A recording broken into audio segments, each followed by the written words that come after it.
What if I told you that America's greatest theologian almost had a complete mental breakdown? What if the man who sparked the largest spiritual awakening in American history secretly battled crippling depression? You're about to discover the complete, untold story of Jonathan Edwards, the brilliant mind that almost shattered under the very fire of God he preached about. This isn't the sanitized version they teach in seminary.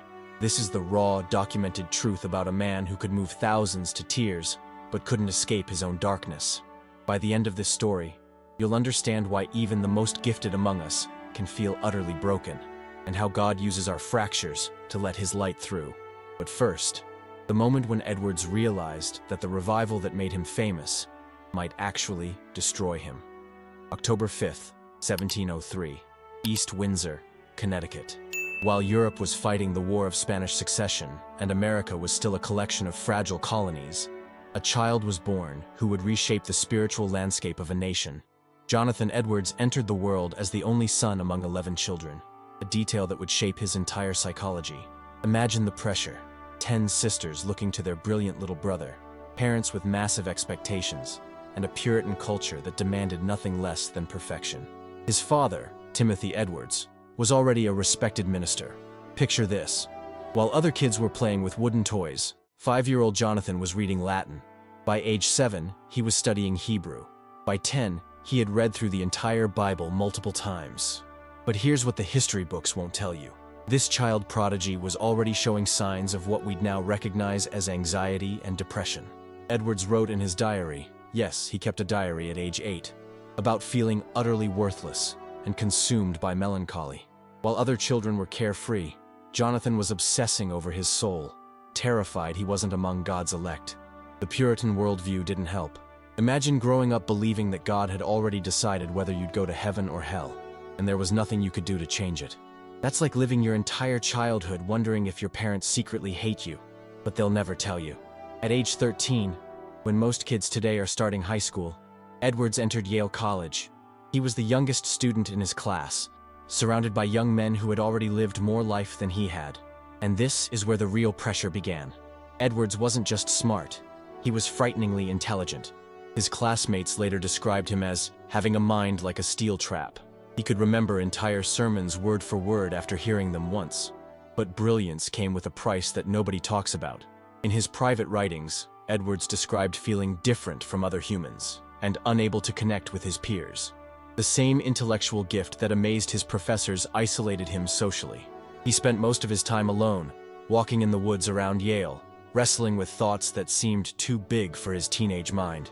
It was during these solitary walks that Edwards first encountered what he called the excellency of Christ. But even this spiritual breakthrough came wrapped in psychological torment. He wrote, "I felt like a wretch, utterly dependent, yet somehow chosen." What Edwards didn't know was that this internal struggle, this tension between feeling worthless and being called for greatness, would become the secret ingredient that made his preaching so powerful. When Edwards graduated Yale at 17 with highest honors, everyone expected him to immediately change the world. Instead, he went through what we'd now call an existential crisis. For 2 years, he couldn't decide what to do with his life. Ministry? Academia? Something else entirely? His brilliant mind had analyzed himself into paralysis. He later wrote, "I felt like a man drowning in possibilities, unable to grab any rope." Little did Edwards know that God was preparing him for something that would terrify him as much as it would define him. Because the same intense self-examination that was torturing his soul would soon become the key to unlocking the hearts of thousands. The stage was set. A brilliant, brooding, depression-prone young man was about to step into the most intense spiritual awakening America had ever seen. But first, he had to face the moment that almost broke him completely. Solomon Stoddard's church in Northampton, Massachusetts. Edwards had just accepted a position as assistant pastor to his legendary grandfather, the most powerful preacher in colonial America. Imagine being 19 years old and having to preach alongside your grandfather who had converted thousands. Edwards later confessed, "I felt like a fraud. Every Sunday, I stood behind that pulpit wondering if God would expose me as a pretender." But what happened next would change everything, and almost destroy him in the process. It was during a sleepless night in January 1723 that Edwards experienced what he called his new sense of divine things. He was reading 1 Timothy 1:17, Now unto the King eternal, immortal, invisible, the only wise God, when something broke open inside his mind. Edwards described it like this: "It was as if a new world had been created in my soul." But here's the part they don't tell you in the biographies. This spiritual breakthrough came with terrifying intensity. For hours, Edwards couldn't stop sobbing. Not gentle tears, violent, body-shaking sobs that left him physically exhausted. He wrote, "I felt simultaneously the most loved and most unworthy creature that ever existed." What followed was what modern psychologists would recognize as a manic episode. Edwards couldn't sleep for 3 days. He paced his room, scribbling notes about God's sovereignty with frantic intensity. His family was genuinely worried he was having a mental breakdown, and maybe he was. But sometimes God speaks loudest when our minds are most fragile.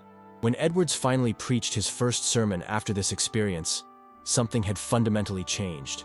Where before he had relied on intellectual arguments, now he spoke with raw emotional power that unnerved people. One church member wrote, "Pastor Edwards preaches like a man who has seen the very throne of God, and it has terrified him." But Edwards was paying a price that nobody understood. The same spiritual sensitivity that made his preaching so powerful also made him emotionally unstable. He began experiencing what he called seasons of darkness, periods where he couldn't feel God's presence and questioned everything. His private diary from this period reveals a man wrestling with demons. "Some days I feel like the most blessed man alive.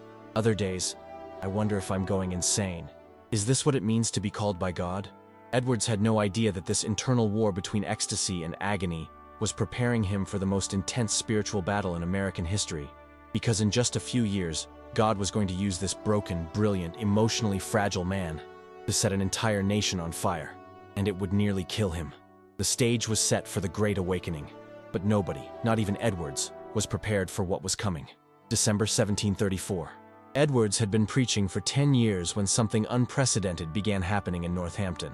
People were falling under conviction during his sermons. Not just emotional response, but life-altering spiritual crisis. What started as scattered conversions became a spiritual wildfire. But here's what nobody talks about. Edwards was terrified. In his private letters to friends, Edwards wrote, "I feel like I'm conducting lightning, and I'm afraid it will kill me." The same emotional intensity that was transforming his congregation was consuming him from the inside. Every night, Edwards would come home from church emotionally drained to the point of physical illness. His wife Sarah found him multiple times collapsed at his desk, sobbing uncontrollably from the weight of what he was witnessing. But the real crisis came when Edwards realized that he might be losing his mind.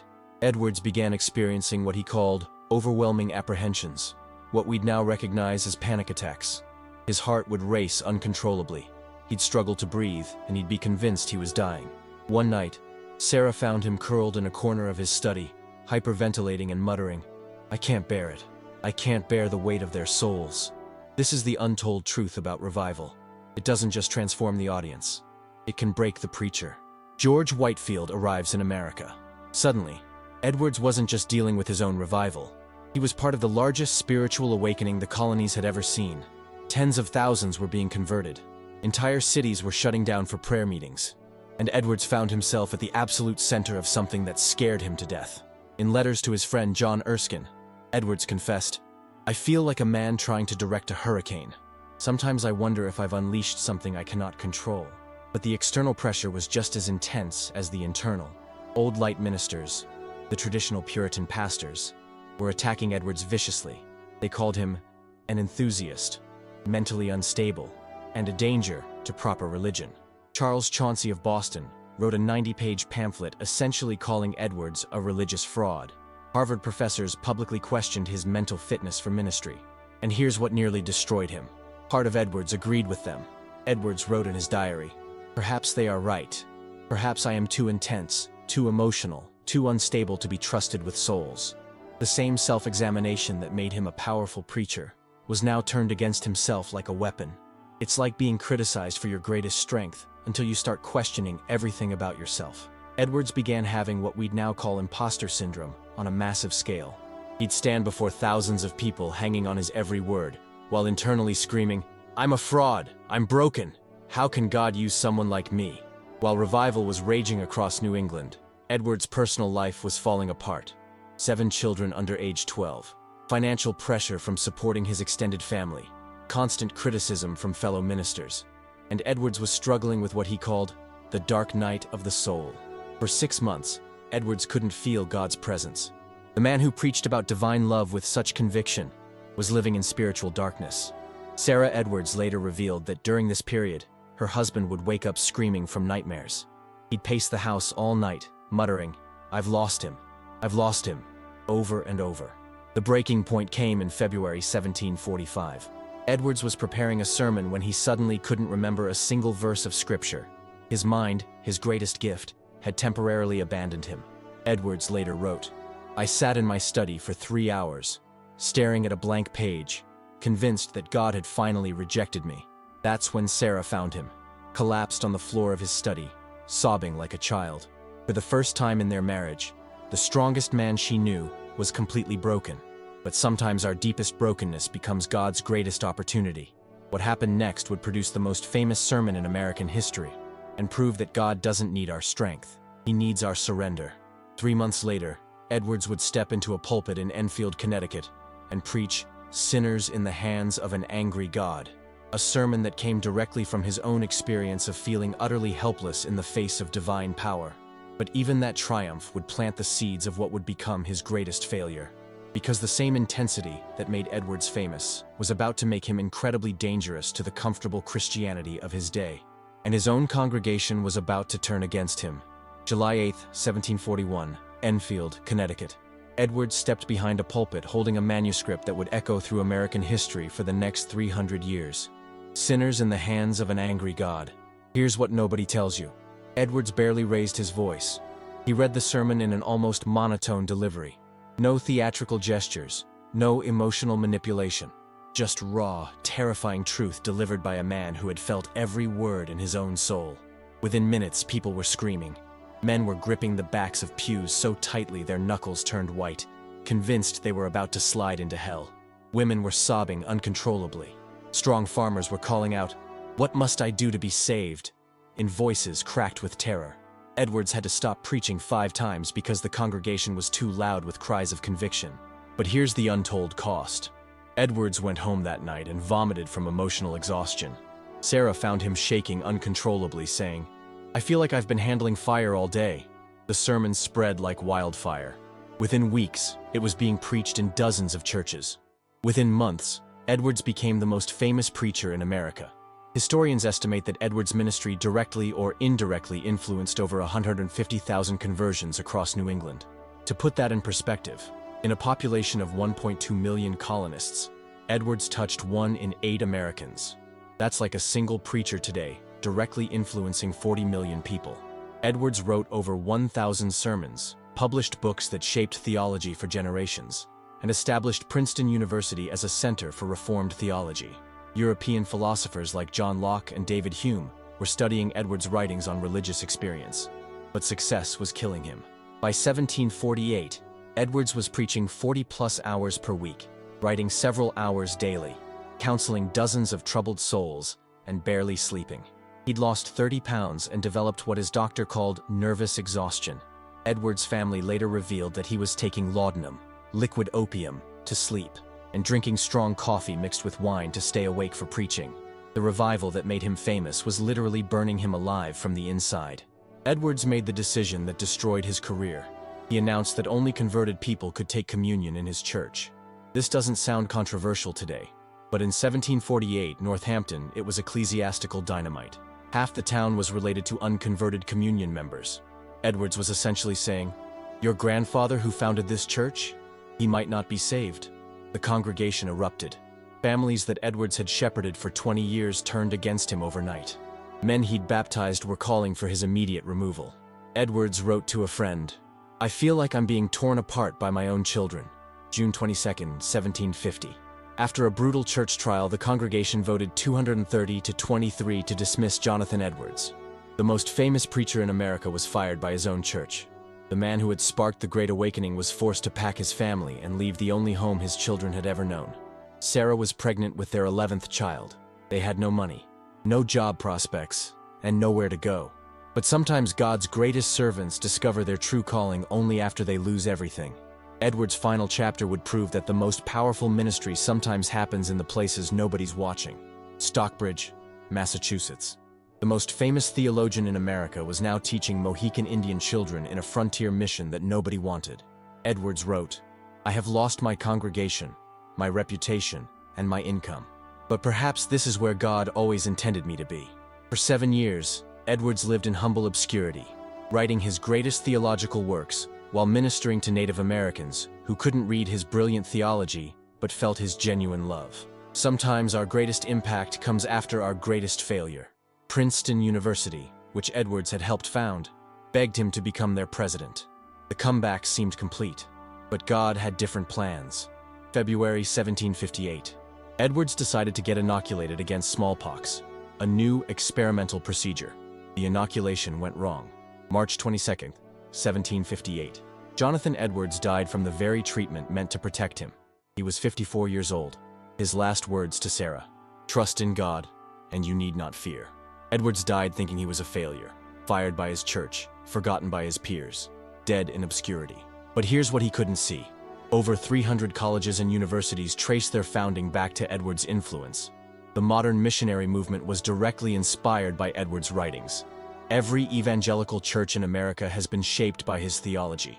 Most importantly, Edwards proved that God doesn't need perfect people. He uses broken people, depressed people, anxious people, people who feel like frauds but keep showing up anyway. Maybe you feel like Edwards, brilliant but broken, called but anxious, gifted but struggling with depression. Edwards' story proves this. Your mental health struggles don't disqualify you from God's service. Your anxiety doesn't cancel your calling. Your depression doesn't diminish your destiny. The same God who used a depressed preacher to wake up a nation wants to use your brokenness for his breakthrough. What fire is God calling you to kindle? Next week on Faith Untold, who was George Whitefield, the man who preached to more people than anyone in history, and the shocking personal cost that nobody talks about? Subscribe and hit the bell, because these untold stories of faith under fire will change how you see your own struggles.